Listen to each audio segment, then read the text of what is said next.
আসসালামু আলাইকুম, আমি নাইম, দক্ষিণ কোরিয়া থেকে। ভারত, আচ্ছা ধরেন যদি বাংলাদেশ এই মুহূর্তে আমরা যেই এই মুহূর্তে যে জনগণ আছি তার বড় একটা অংশ, আমি ধরতে পারি প্রায় 40% প্লাস মানুষ, আর বেশি হবে তাই না, 60% হবে, যারা মনে করছে যে ভারতের সাথে সম্পর্ক আমাদের কোনো দরকার নাই, ইভেন প্রয়োজনে ভারতের সাথে যুদ্ধ করব। তো যুদ্ধ করতে গেলে একটা দেশ আরেকটা দেশের সাথে যে যে জিনিসগুলোর প্রয়োজন হয়, খুবই তিনটা জিনিস এখানে সবচেয়ে বেশি কানেক্টেড। নাম্বার ওয়ান হচ্ছে অর্থনীতি। একটা যুদ্ধ পরিচালনা করতে গেলে আপনার একটা বিশাল অঙ্কের টাকা খরচ। আপনি রাশিয়ার অবস্থা দেখেন, ইউক্রেনের অবস্থা দেখেন। ইউক্রেনকে সারা পৃথিবী থেকে অর্থনৈতিকভাবে সামরিকভাবে সহযোগিতা করা হচ্ছে, কিন্তু তারপরে কি ইউক্রেন পারছে? তাদের অর্থনীতি কিন্তু একদম ধ্বংস হয়ে গেছে।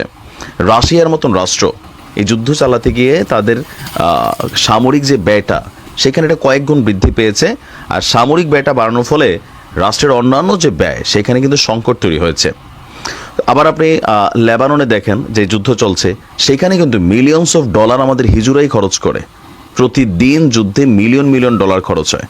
তো একটা যুদ্ধ পরিচালনা করতে গেলে প্রথমত শক্তিশালী অর্থনীতি লাগে। টাকা আছে, আপনি মেশিনারিজ কিনতে পারবেন, নাম্বার ওয়ান। তো সেদিক থেকে আমরা যদি চিন্তা করি ভারতের সাথে আমরা যুদ্ধ করব, তা আমাদের অর্থনীতি কতটা শক্তিশালী। ভারত তো দূরের কথা, আমরা মিয়ানমারের সাথে যদি এখন যুদ্ধ করি, দেখেন মিয়ানমার ওইখান থেকে গুলি করে এই করে সেই করে, ক্ষমতায় আওয়ামী লীগ ছিল, বর্তমানে ইউনূস সরকার আছে, সবাই কিন্তু আমরা পোতায় আছি।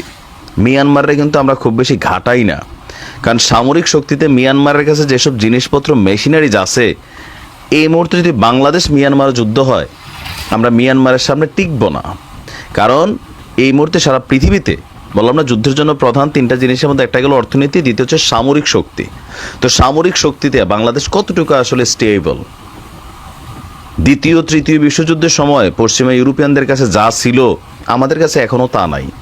তৃতীয় বিশ্বযুদ্ধের মেশিনারিজও আমাদের কাছে নাই, তাহলে প্রথম বিশ্বযুদ্ধের, তাহলে এখন তৃতীয় বিশ্বযুদ্ধের একটা দামাদল বাজছে। সেই ক্ষেত্রে বাংলাদেশ সামরিক শক্তিতে কোনো দেশের কাছে কোনো ভূমিকা রাখে না, এটা হচ্ছে বাস্তবতা।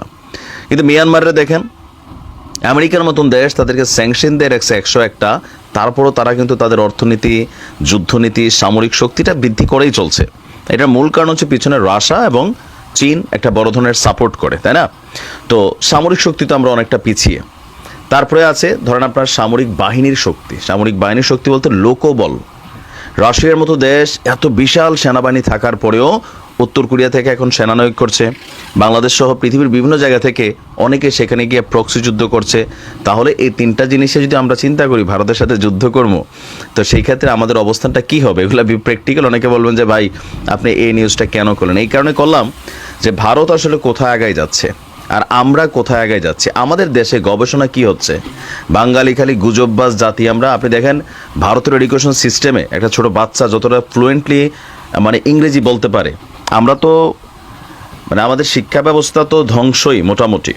তারপরে আপনি ধরেন যে আমাদের এডুকেশনাল যে ব্যাকবোন বলা হয়, ডিগ্রি অর্জন হচ্ছে A+, golden A+, GPA 5 type ভাই, বাট আপনি একটা তার সিভি লিখতে দেন, এই যে আপনারাই যারা আছেন, আমরা যারা আছি, আপনি একটা ইংরেজিতে সিভি লিখতে পারবেন? কতজন মানুষ আছেন যারা আমার কন্টেন্ট দেখেন?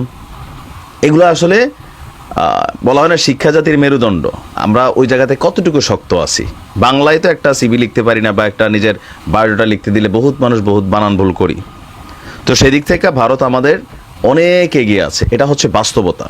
তো আমার আজকের ভিডিওতে এখানে আমি বেশ কিছু জিনিস দিচ্ছি যে প্রতিবেশী রাষ্ট্র হিসাবে পাকিস্তানের সাথে ভারতের যেই দুঃসম্পর্ক, অথবা চীনের সাথে এই যে আবহমান কাল থেকে যে লড়াই চলে আসছে, সেই লড়াইয়ে ভারত আপনার তাদের নিজেদেরকে কতটুকু শক্তিশালী করছে দেখেন।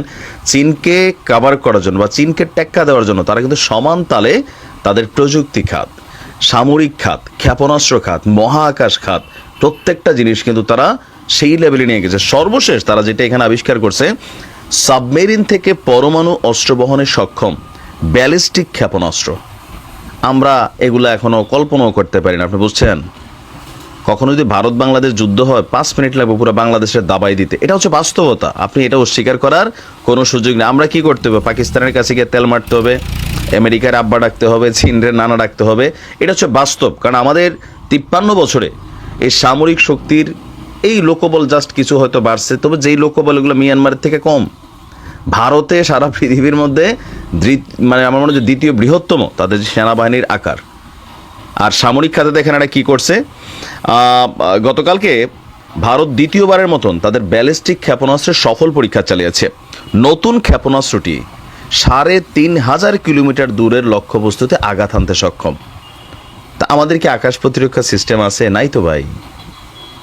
ভারতের আছে কিন্তু বিভিন্ন জায়গায় তাদের যে গুরুত্বপূর্ণ সামরিক ঘাঁটিগুলি সেখানে তার এয়ার ডিফেন্স সিস্টেম আছে। আমাদের কাছে কি আছে? আমাদের যুদ্ধ বিমান কয়টা আছে?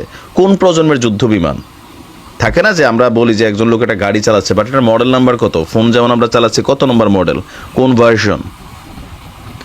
ভারতের নৌবাহিনী বলছে যে তারা আপনার ভারতীয় নৌবহরে আইএনএস অরিহন্ত এবং আইএনএস অরিঘাট নামক দুটি পরমাণু ক্ষমতা সম্পন্ন সাবমেরিন রয়েছে। ওই সাবমেরিন দুটি থেকেই এই ব্যালিস্টিক ক্ষেপণাস্ত্র নিক্ষেপ করা হবে। অরিঘাট সাবমেরিন ভারতের নিজস্ব প্রযুক্তিতে তৈরি। আমি জাস্ট এগুলো কেন বলছি যে দেখেন, বাংলাদেশের নিজস্ব প্রযুক্তিতে তৈরি খুব ভালো একটা জিনিস আছে, এটা হচ্ছে গুজব, গালিবাজি, অন্যরে ছোট করে কথা বলা, অসম্মান করা। হ্যাঁ, আর কিছু হইলেই ধরেন কথায় কথায় একদম জীবন টিবন দিয়া ফেলার মতন মেন্টালিটি। কিন্তু জ্ঞান বিজ্ঞান প্রযুক্তিতে আপনি দেখেন আমাদের অবস্থানটা আসলে কোন জায়গায় আছে। আমরা অনেক পিছিয়ে পড়া একটা জাতি। খালি ফেসবুকে ধরেন যুদ্ধ কইরা ভারতের হারাই ফেলাটা যত সোজা, প্র্যাকটিক্যালি এই কাজগুলা মানে কল্পনার বাহিরে। আপনার বুঝতে হবে। আপনি দেখেন যে উত্তর কোরিয়া পাগলা কিম জং উনের দেশ, আমেরিকার মতন রাষ্ট্র তারে মনে করলেন গন্তে হয়। কেন গন্তে হয়? পরমাণু নিয়ে খেলে। ইরানের মতন রাষ্ট্র সারা পৃথিবীর পশ্চিমাদের মানে রক্তচক্ষুকে ডিঙিয়ে তারা যে অবস্থানে আছে, টিকে আছে, অর্থনীতি সব কিছুর পিছনে কি দেখছেন? মেশিনারিজ আছে, বানাইয়া থুপ দিয়া রাখছে। তো সেই ক্ষেত্রে বাংলাদেশের জনগণের উচিত বা সিস্টেমটাতে সরকারের উচিত গবেষণা করা, গবেষণা খাতকে সমৃদ্ধ করা, প্রযুক্তি খাতকে আরও সমৃদ্ধ করা। মানে আমরা সারাদিন ফেসবুকে গালাগালি করি, ইয়াহুদিদের এটা সেটা, তা মানে এখন ধরেন 4 দিন যদি ফেসবুক বাংলাদেশে বন্ধ করে দেয়, ফেসবুক, টিকটক, হোয়াটসঅ্যাপ, মানে আমরা কোন প্রযুক্তিটা বানায় রাখছি যেটা দিয়ে আমরা সোশ্যাল মিডিয়া চালাবো? আছে কিছু হাওলাইতে সিস্টেম ছাড়া? বাংলাদেশে একমাত্র দেশ আমার কাছে মনে হয় মাঝে মাঝে আর কি, যে টাকা পয়সা ঠিকই আছে কিন্তু আমরা গবেষণা খাতকে এত হালকাভাবে নিচ্ছি যে এখান থেকে ক্রিয়েটিভ জিনিস তৈরি হচ্ছে না। যারা মেধাবী পোলাপাইন এরা স্কলারশিপে দেশের বাহিরে চলে যাচ্ছে, ভালো বেতনে সেইখানে তাদের মেধাকে বিক্রি করে দিচ্ছে। আর আমাদের দেশের সরকারগুলা কখনো এই মেধাবীরা আনে না। চোর বাটপার যেগুলোর দিয়ে ধান্দা করা যায় এগুলোর আইনে মনে করলেন ডাইকা ডুইকা চেয়ারের মধ্যে বসা হয়েছে তাসকিমে খান, পুরো রাষ্ট্র তারা ঠেল্লা ওয়াসার থেকে নামাইতে পারে নাই। তো এই সকল বাটপারদের যখন আইনা বসায় তো রাষ্ট্রের উন্নতি কিভাবে হবে? আমি মনে করি ভারত বলেন, পাকিস্তান বলেন, যাদের সাথে কেউই স্টেবল কোনো মিত্র হয় না কূটনীতিতে। আজকে ভারতের সাথে খারাপ সম্পর্ক, কালকে ভালো হবে, আজকে মিয়ানমারের সাথে খারাপ, কালকে ভালো হবে, ভবিষ্যতে যুদ্ধ হইতে পারে। তো সেটার জন্য আমাদের প্রস্তুতি কি?